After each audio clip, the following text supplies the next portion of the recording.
Hey guys, my name's Felita, and this video is all about the steps that I am taking to launch or to start my candle business in 2022. So if that sounds like something that you are interested in, please stay tuned.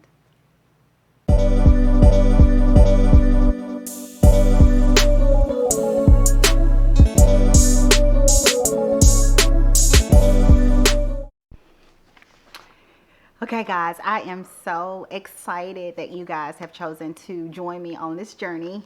My plan is to document just my journey in starting this company, the ups, the downs, my mistakes, my successes. So if you're starting a business, or whether it's a candle company or just any type of business, some of these same rules can be applied. So I just kind of wanted to go over that with you guys, and hopefully you won't make the same mistakes that I make.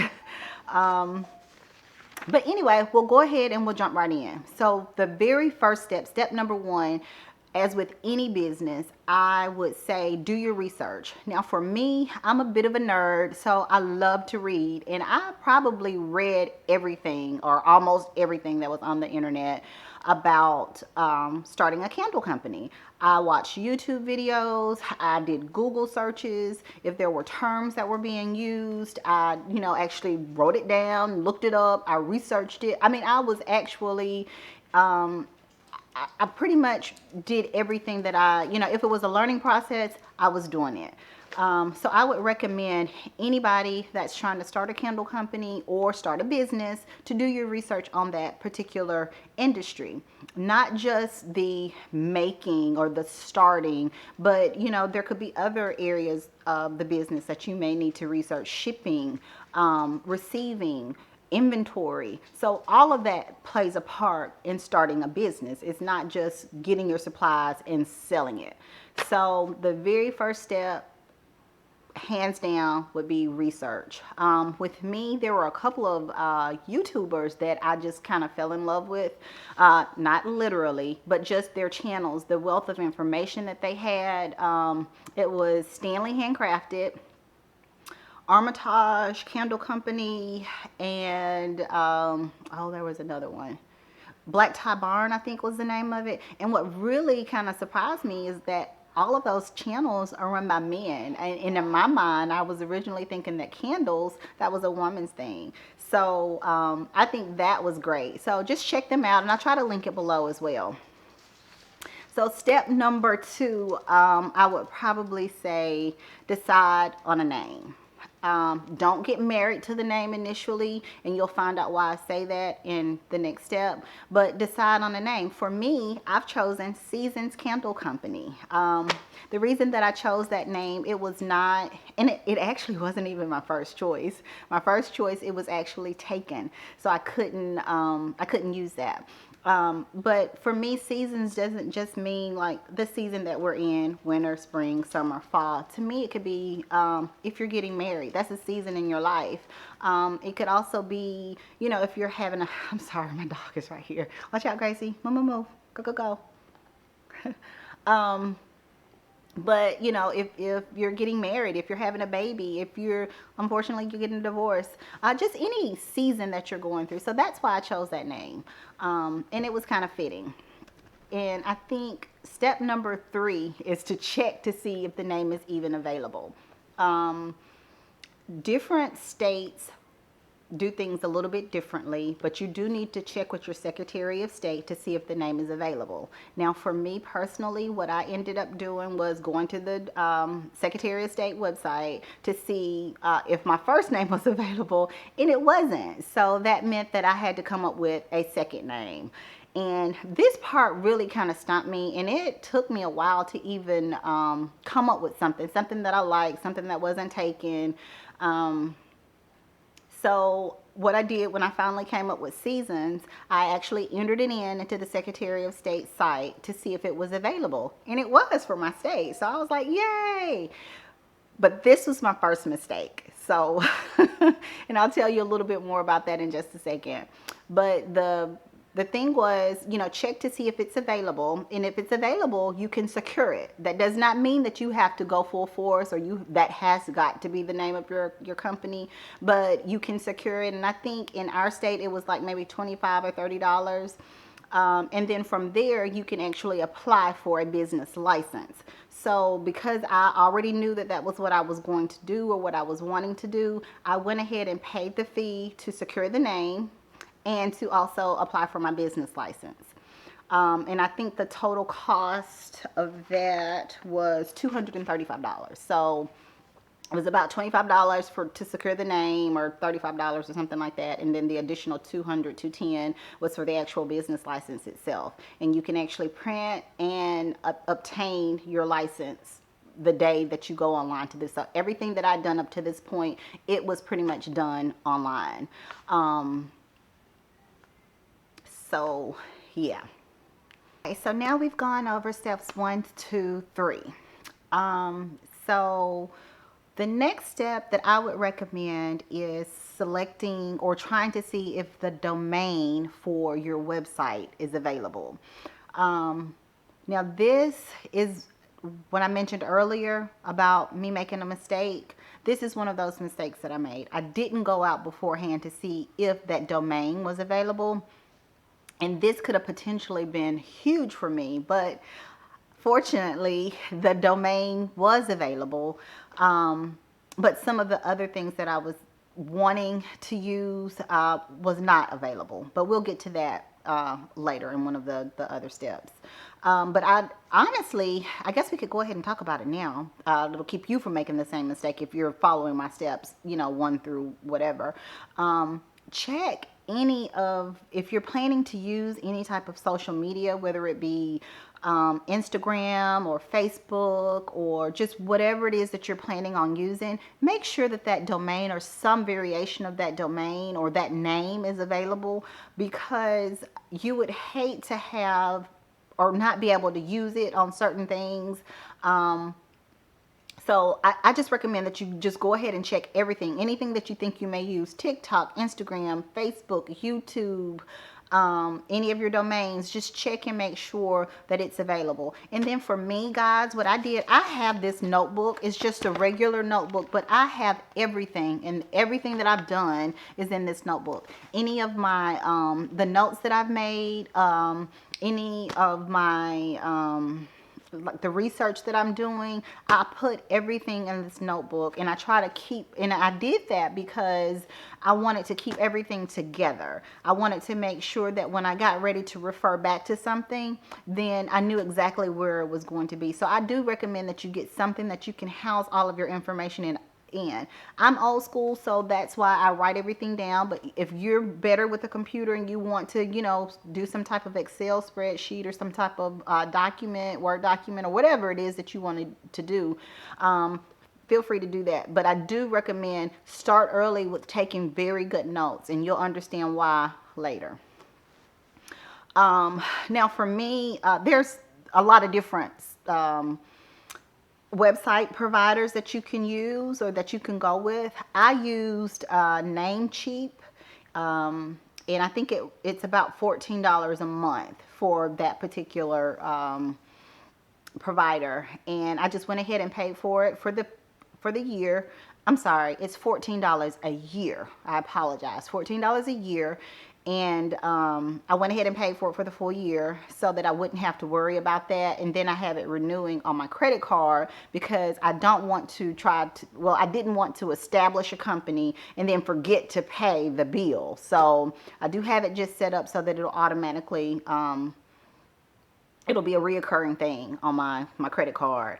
The other thing, you can go to there, and there's other places. I just thought that was the least expensive, and it gave me the most option. There's also GoDaddy. There's the Google, I think it's Domain Google or something like that. I can't remember. But there's other options out there. So you just have to when you're doing your research, these are some of the things that you'll find. And that's who I chose to go with for my domain name. And then number 5 is I filed for my LLC. Now, some people may want to go a different route. They may want to be an S corp, or they may want to do business as.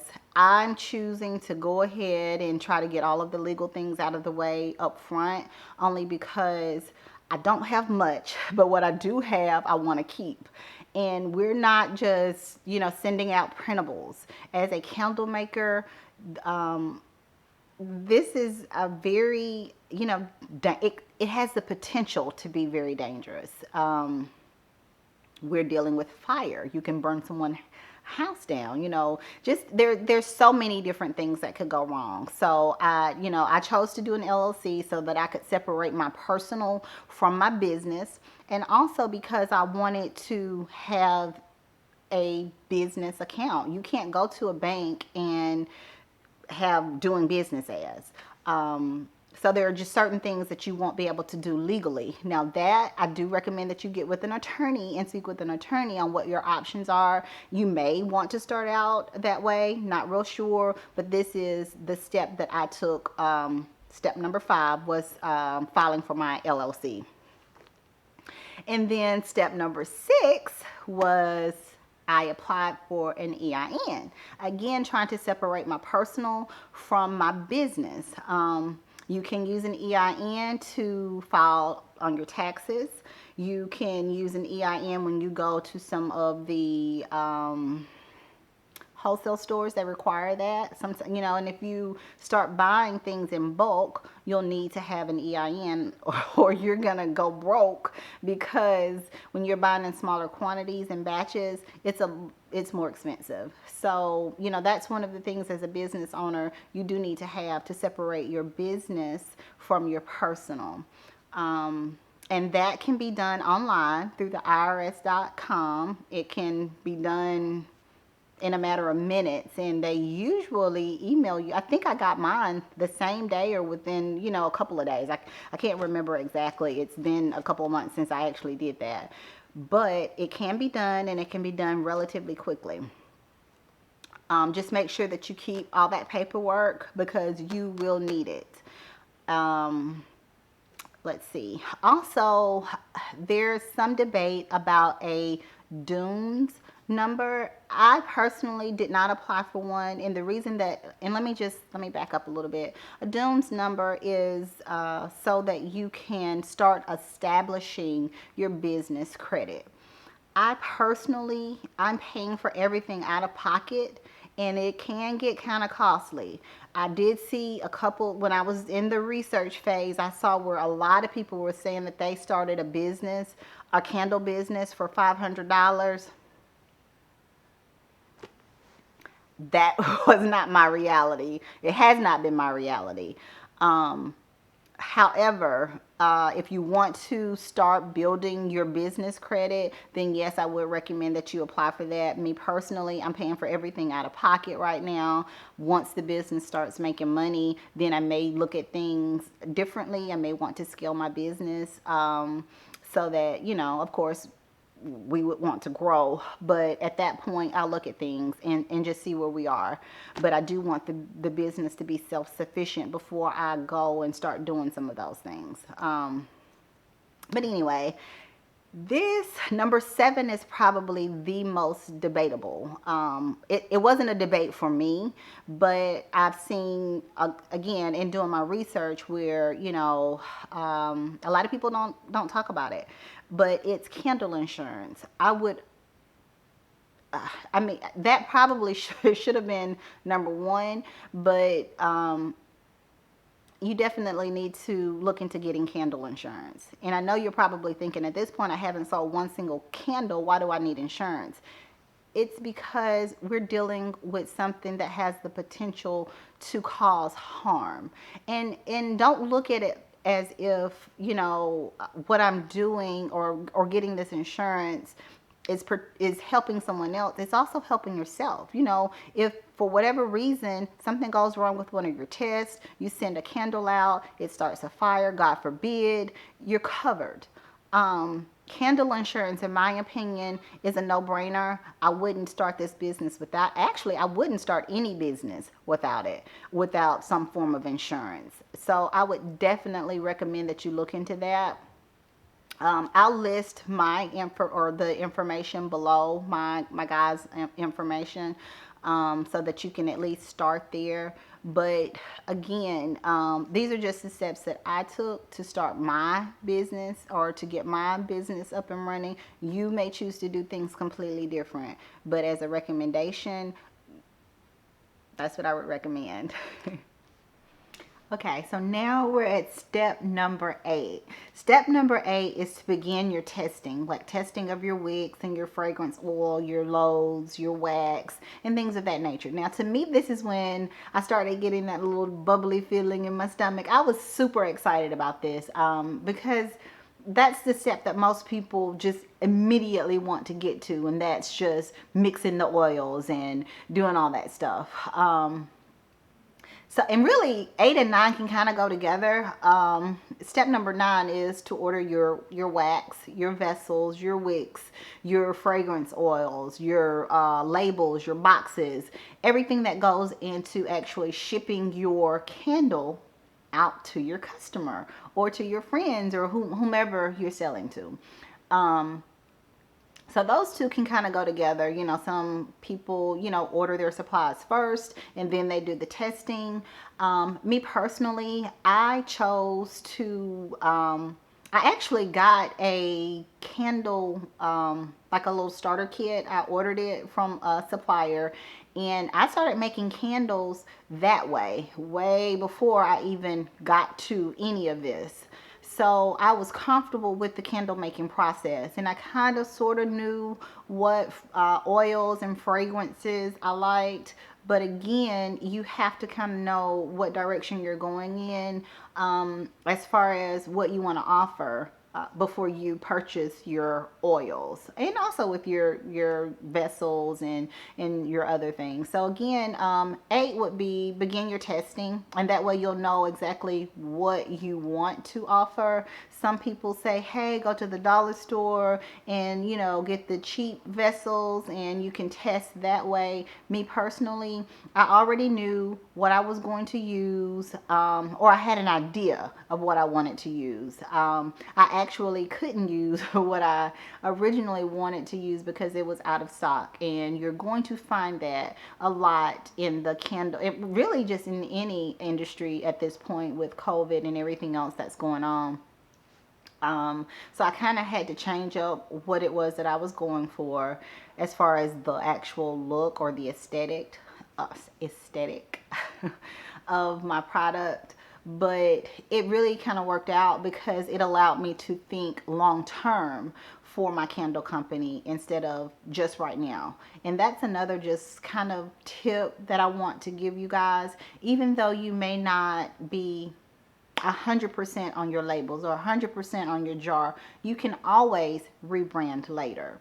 I just want you to go into it thinking or knowing, okay, what I've chosen today, I do like it. I am comfortable with it, and I think other people will like it. It does meet my requirements. So go into it thinking that, and then a year or 2 years down the road, you can rebrand.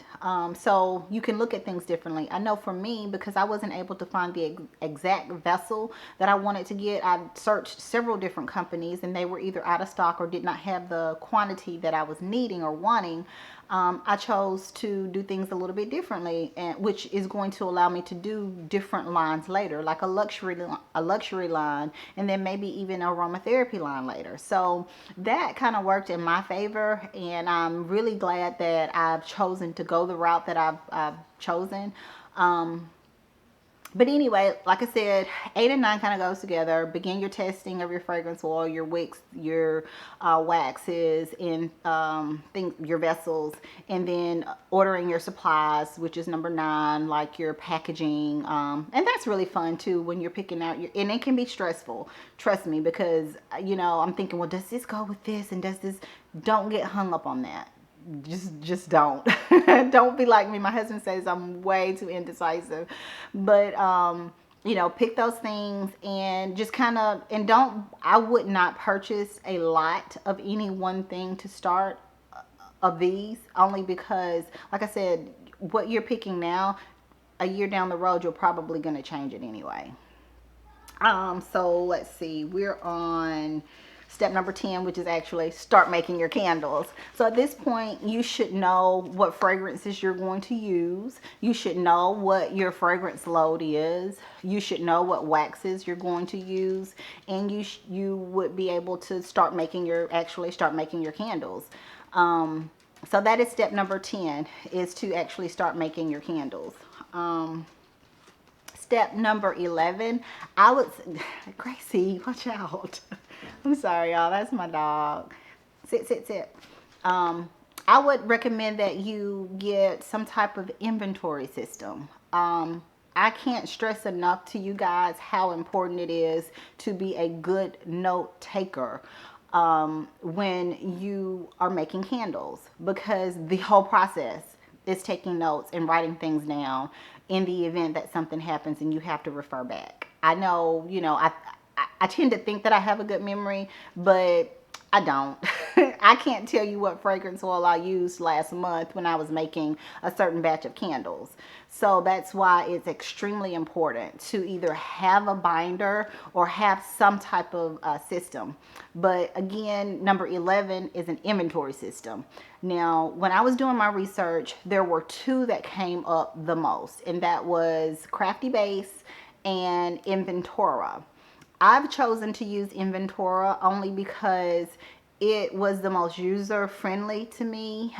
It was made by a candle maker, and a couple that was a candle maker from what I read. And it just works. It was just really, really easy for me to use. And even though I haven't sold one single candle at this point, any of the inventory that I'm getting in, because at this point, I'm in business. Even though my business is in the red and I've spent a ton of money getting to this point, at the end of the year, I still have to account for what I've bought. Even though I haven't sold anything, I still have to account for that. And I'm finding that the Inventora system works best for me. Some people choose to use Excel spreadsheets. Some people write it down. Just whatever it is that you feel comfortable with, but just start documenting what you're spending, what inventory you have, what you need, all of that stuff. You will definitely thank yourself later, especially when it's time to file your taxes. Okay, step number 13, decide how you want to sell. Are you going to open an Etsy shop? Are you going to have Shopify, Wix? There's a lot of websites out there and a lot of ways for you to get your product out to people. Do you only want to do craft fairs? So you have to decide, number one, what type of product you're going to have, because that is also going to determine the type of market you have. Now, me personally, I do plan to use both Etsy and Shopify, only because as a new business owner, no one's searching for me. No one knows about Seasons Candle Company. So, not yet. They ain't searching for me yet, but they will be. But right now, the thing is, I need to have Etsy to bring in clients for me until I can start having my own clients on my Shopify site. So that's my plan. I'm not set to launch until the end of first quarter. And that may change. I don't know. Right now, that's my plan. But I do plan to take you along with me so that you can see, the steps that I'm taking to make the decisions that I'm making, and hopefully it'll help you decide what it is that you want, whether or not you want to do e-commerce, whether you just only want to sell at craft fairs. So it just, you may choose to just do, maybe Facebook or Instagram, or, it really just depends on you and what it is, your expectations for your company. Don't let my decision make you do things differently than you would have done otherwise. And lastly, I would recommend announcing a soft launch or doing like a soft launch, only because you do want to work out the kinks. Now, personally, I wanted to launch last year, like in around October. And that would have been at the height of the Christmas season or going into the Christmas season. And most people saying, yeah, go ahead and do that. But I decided not to, for a couple of reasons. The main reason was because although I may have the candle making part down, I know absolutely nothing about shipping. So I don't want to gain a customer only to lose a customer because I couldn't get their product out to them in a timely fashion. I know how I am as a consumer, so I try to, or I am going to try to apply that to my customers. If I order something and you say that it's going to ship within 3 to 5 days or 3 days or whatever it is, then I expect to have it within a certain amount of time. And so, with me not knowing that part of the business, I thought it would be better for me to bypass the busy season and to get started in a slower season, which is the end of first quarter, around first quarter, because a lot of people aren't ordering candles around that time. So I may not get a lot of orders, and that's fine with me. But the orders that I do get will be a learning experience for me because I will be able to kind of walk myself through it, through the shipping and packaging, and through those different phases of the company. So anyway, those are my steps. I think it was a total of like 14 steps. So it was a total of about 14 steps. Those are the steps that I'm taking, or that I've actually taken so far. That does not by any means mean that those are the steps that you have to take, or that you have to take them in the same order that I'm taking them. I'm just merely telling you that this is what I'm doing to launch my business, which is Seasons Candle Co. I do hope that you've enjoyed it. I hope that you've learned something, and if nothing else, that it was entertaining for you. If you did like the content, please consider subscribing. Hit the notification bell so that you'll know when I do upload videos. I do plan to upload videos twice a week. At least that is my plan, but definitely weekly. And also hit the like button so that YouTube can put me in their algorithm so that I'll be more searchable for you and for other people that may be trying to start a business or start a candle company, and maybe they can find some benefit in what I've done today. I'm also going to have a written document on starting a small candle business. And I'll have that posted to my website. You can go out there, and it'll be a little bit more detailed with links included on the steps that I took to start my business. And you can just apply that to what you're doing for your state. I do hope that it was helpful. Again, my name is Felita, and this is Seasons Candle Company. I do hope to see you soon. Bye, y'all.